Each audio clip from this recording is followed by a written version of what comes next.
तूफान कहते हैं। जो ये दीवारों का सुराग है साहब, जो ये दीवारों का सुराग है, चाइना, अमेरिका, पाकिस्तान साजिशों का हिस्सा है, मगर इसे हम अपने घर का रोशनदान कहते हैं, रोशनदान कहते हैं। परम सम्मानीय प्रधानाचार्य, दूर दूर से पधारे हुए मानवा, शिक्षक एवं मेरे प्यारे भैया बहनों, आप सभी के सामने स्वतंत्रता दिवस के उपलक्ष्य पर मैं अपने विचार साझा करना चाहती हूँ। आजादी, आजादी तो सब जानते होंगे, परंतु आजादी का असली मतलब वही समझ सकता है जिसने गुलामी की हो, जिसने गुलामी की हो। हम बड़े सौभाग्यशाली हैं जिसने स्वतंत्र भारत में जन्म लिया, नहीं तो आजादी की लू 1857 में ही जल चुकी थी। जो बरसाले बनकर 1947 में आए, जिन्होंने हमारे देश को आजाद कराया। प्राचीन, मध्यकालीन और वर्तमान के उदाहरणों से मैं स्पष्ट करना चाहूंगी, जब हम फिरंगियों के फेरे में फंस गए थे, जब हम फिरंगियों के फेरे में फंस गए थे, तो रंग रे बसंती चोला की एक आवाज पर टोले के टोले मराते थे और उनके वंदे मातरम के नारों से अंग्रेज शासकों की जड़ों में तूफान ला देते थे। उसके बाद 62, 65 और 71 के युद्धों में कई औरतों ने अपने सुहाग गवा दिए। महोदय, अब तो हमारा तिरंगा झंडा भी हमसे पूछने लगा है कि क्या बात है भारत, आजकल मैं फहराने से ज्यादा कब्र में दफनाने में क्यों काम आ रहा हूँ।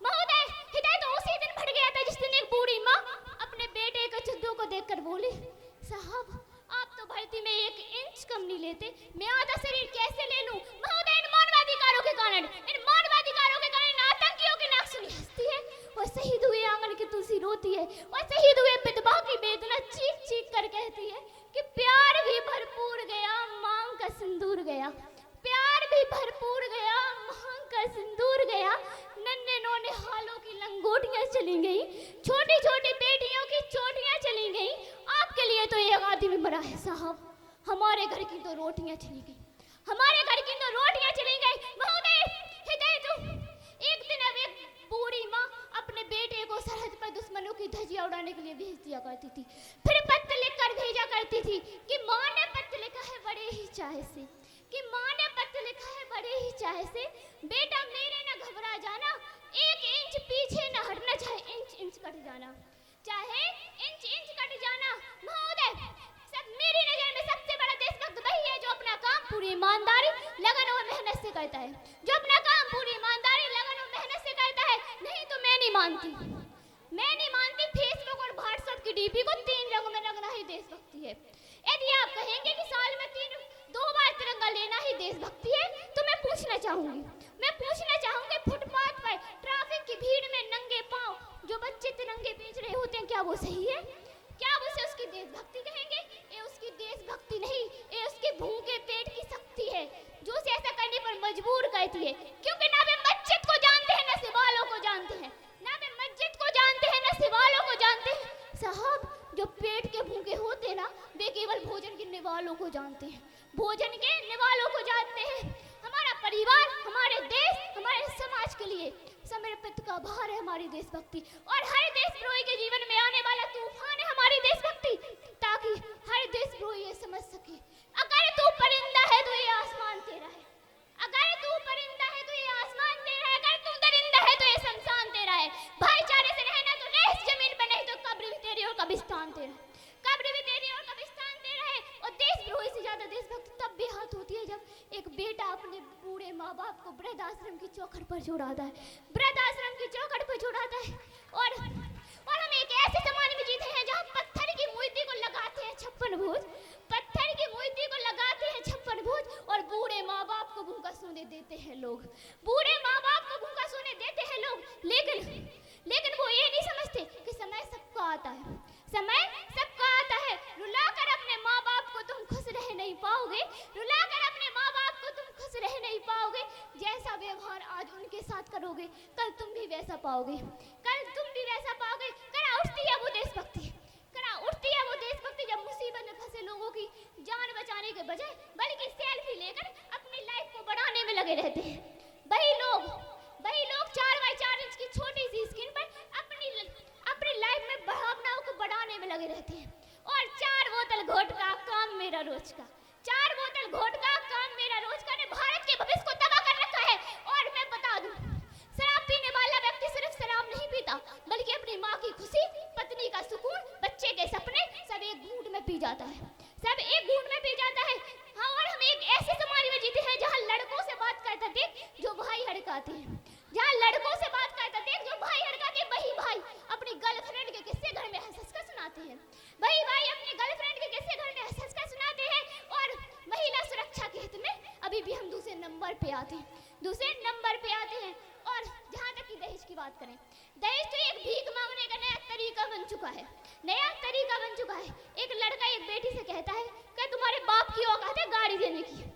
बेटी बोली मेरे पिता की हैसियत तो एरोप्लेन देने की है, क्या तुम्हारे पिता की हैसियत है एयरपोर्ट बनवाने की, एयरपोर्ट बनवाने की। और एक सास बहू से कहती है तुम्हें शर्म नहीं आती जवाब देते हुए? बहू बोली वो संस्कार, यही संस्कार दिए हैं तुम्हारी माँ ने। बहू बोली संस्कार, किन संस्कारों की बात कर रही हैं आप? जो आपने शादी से पहले लिस्ट भेजी थी उसमें संस्कार तो कहीं नहीं थे। आपकी मांगे पूरी करने के लिए मेरी माँ अपने गहने और जमीन और मेरे पिता अपनी मान प्रतिष्ठा गिरवी रखने गए थे, तो मैंने अपने संस्कार भी गिरवी रख दिए थे, मैंने अपने संस्कार भी गिरवी रख दिए थे। और मजदूर को मजदूर समझिए, मजबूर नहीं, मजदूर को मजदूर समझिए, मजबूर नहीं। गरीब को काम दीजिए, दान नहीं। अगर दान देने के इच्छुक हैं तो रक्त दान दीजिए और मरने वाले को जीवन दान दीजिए। यही सबसे बड़ी देशभक्ति है, यही सबसे बड़ा प्रेम है, यही सबसे बड़ी देशभक्ति है, यही सबसे बड़ा प्रेम है। न सरकार मेरी है न रोम मेरा है, न सरकार मेरी है न रोम मेरा है और न ही बड़ा सा नाम मेरा है। बस एक बात का गुरूर है मुझे, बस एक बात का गुरूर है मुझे कि मैं भारत की हूँ और भारत मेरा है, मैं भारत की हूँ, भारत मेरा है। और एक बीमारी हमें अपने समाज में नजर आती है। कहते हैं हम बड़े लोकतंत्र हैं, जहाँ हिंदू पैदा होते हैं, मुसलमान पैदा होते, सिख पैदा होते हैं, ईसाई पैदा होते हैं, लेकिन बदकिस्मती इंसान पैदा नहीं होते, इंसान पैदा नहीं होते।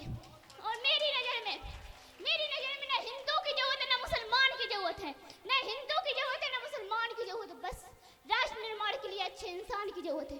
जरा सोच कर देखिए, जरा सोच कर देखिए, पेड़ पौधे शाखाएं भी परेशान हो जाए, जरा सोच कर देखिए, पेड़ पौधे शाखाएं भी परेशान हो जाए अगर परिंदे भी हिंदू और मुसलमान हो जाए।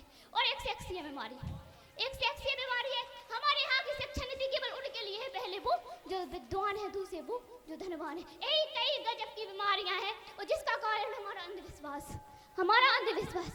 हमारी संस्कृति, हमारी सभ्यता को दुनिया ने शीश निभाया, फिर हमने क्यों आस्था के नाम पे अंधविश्वास फैलाया?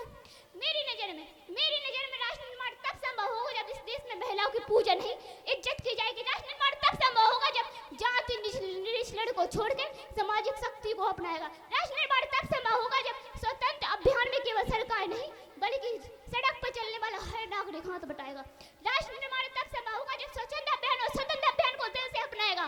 और बड़ी बड़ी बात नहीं, छोटी छोटी कोशिशें करनी होगी, बड़ी बड़ी बातें नहीं, छोटी छोटी कोशिशें करनी होगी, क्योंकि हमें ठोकर पहाड़ से नहीं पत्थर से लगा करती है, ठोकर पहाड़ से नहीं पत्थर से लगा करती है। और मैं सैल्यूट करना चाहूंगी हमारी रक्षा के लिए दिन रात खड़े उन जवानों को और इस देश के पुलिस प्रशासन और किसानों को और इस स्कूल के विधानाचार्य जी को, जो अपना इस देश के हर नागरिक को जो अपना काम पूरी ईमानदारी, लगन और मेहनत से करता है, क्योंकि इनके बिना राष्ट्र निर्माण की कल्पना करना भी असंभव से लगता है। और आज इस मंच पर पूरी जिम्मेदारी के साथ मैं भारत की बेटी ऐसा कहती हूँ कि जब राष्ट्र निर्माण तब संभव होगा जब मैं, आप और सब हाथ बटाएंगे, क्योंकि हमारे देश का भाई नहीं हमें आगे ले जाना, बल्कि हमारा भाई है अपने देश को आगे ले जाना, अपने राष्ट्र को आगे ले जाना, अपने वतन को आगे ले जाना। अंत में ही कहना चाहूंगी, मेरा भारत देश महान था, महान है, महान रहेगा। मेरा भारत देश महान था, महान है, महान रहेगा। अगर होगा हौसला सबके दिलों में बुलंद तो एक दिन पाकिस्तान भी जय हिंद कहेगा। पाकिस्तान ही क्यों, सारा जहां जय हिंद कहेगा, क्योंकि सारे जहां से अच्छा हिंदुस्तान हमारा, सारे जहां से अच्छा हिंदुस्तान हमारा, हम बुलबुले हैं इसके गुलदस्ता हमारा। उठो जवान देश के वसुंधरा पुकारता है देश, पुकारती मां भारत, जय जय भारत। बहुत बहुत धन्यवाद। ये 50 रुपए की पुरस्कार से